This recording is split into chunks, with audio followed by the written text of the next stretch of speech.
Data is the mother lode issue.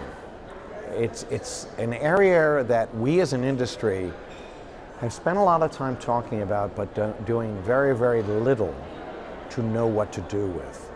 So we talk about the influx of data everywhere, but not necessarily understanding what to do with it. Controlling it, measuring it, understanding the impact of it.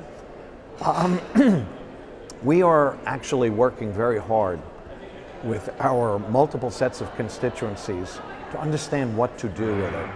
And I'd actually like to, drift into another area, and that is involving measurement. I mean, I've used that term before, but part of the issue that we have in our industry is that we don't have a common governance system in measurement. Everybody governs, but nobody governs. We are clearly fractionated in terms of the data that we currently have, not necessarily using it in a most consistent way, and not having a report out to the multiple sets of constituencies out there that they understand the implications of that particular data.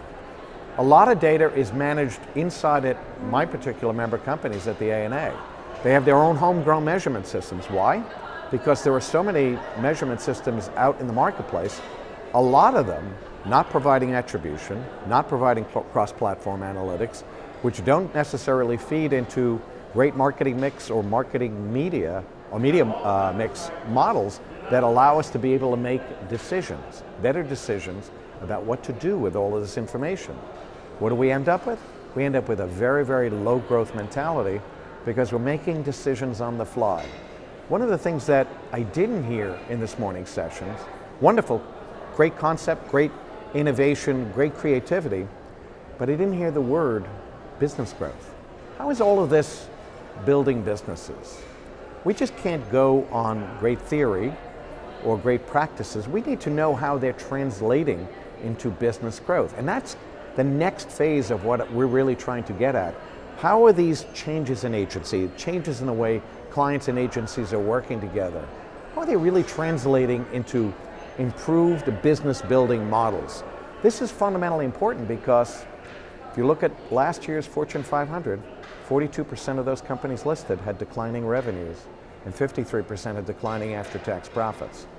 So we're kind of failing as an industry. We can't keep beating our chest saying we've got all these new tools, all of this information, and yet we're declining. Where is it getting us? It's not getting us into the place that we need to be. So data is great. What you do with the input, how you translate it, and how you govern it on a broad basis are big questions that we are just starting to tackle.